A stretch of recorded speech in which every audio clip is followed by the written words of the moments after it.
itu. Nah, intinya kalau melihat persoalan yang terus seperti ini, sebetulnya di Undang-Undang 39 kami sedang mencoba untuk merevisi, bahkan mungkin akan membongkar judulnya tidak revisi lagi.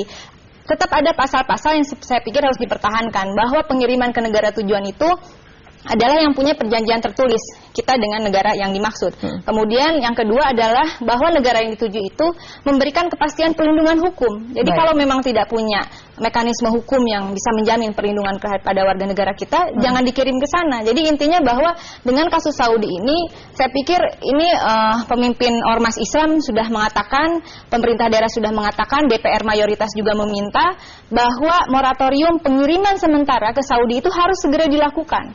Tapi bukan moratorium seperti yang begitu ya, bukan seperti hanya instruksi moratorium seperti di Malaysia, Kuwait ataupun Jordan tanpa langkah-langkah yang jelas gitu. Jadi moratorium itu bukan sekedar udah kita moratorium, nggak bisa kayak gitu. Jadi dalam tahap moratorium berapa kurun waktunya, apa yang akan dilakukan, itu bukan persoalan untuk menyelesaikan saja yang ada di luar negeri, tetapi juga untuk menyelesaikan persoalan yang ada di dalam negeri. Misalnya gini Mbak, contoh yang penting juga misalnya hari ini saya dengar kabar dari KBRI Kuala Lumpur bahwa ada sekitar 27 orang yang akan dipulangkan hari ini karena dalam tanda kutip tidak berdokumen lewat jalur yang ilegal.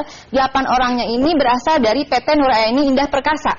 PT Nur Aini Indah Perkasa ini adalah PT yang memberangkatkan Win Faidah, TKW yang mengalami penyiksaan dan kekerasan seksual. Artinya kok dia masih bisa kirim orang? Artinya dia tidak mendapatkan sanksi, tidak ada law enforcement di dalam negeri sendiri.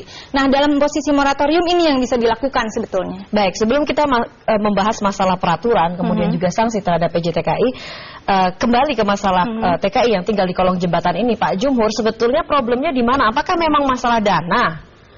Ya, jadi yang pertama kalau mereka melapor ke KJRI itu protapnya seharusnya diterima. Tidak ada alasan KJRI menolak warga negara yang meminta perlindungan. Dan ini yang harus diklarifikasi apakah memang TKI itu tidak mau masuk ke KJRI sehingga dia ingin memilih cepat dipulangkan. Karena memang prosedur yang biasa dilakukan oleh pemerintah Saudi itu kalau yang menelantarkan diri itu yang lebih utama didahulukan. Pak Jumhur, mohon maaf saya potong, tapi ini TKI, ratusan TKI ini sudah tinggal di bawah kolong jembatan ini sekitar 7 bulan, Pak. Iya, maksudnya begini ya, pertanyaannya harusnya mereka datangnya ke KJRI dan ditampung di KJRI. Jadi prosesnya kemudian melalui jalur hukum di KJRI. Itu yang terjadi di semua penampungan di seluruh dunia. Artinya kalau ada ratusan TKI yang kemudian melapor ke KJRI, KJRI sebetulnya seharusnya siap menampung. Apakah memang tersedia tempatnya atau seperti apa? Karena kami mendapat informasi juga penampungannya kan tidak ada begitu kan? Jadi begini, mereka yang ditampung di KJRI itu seringkali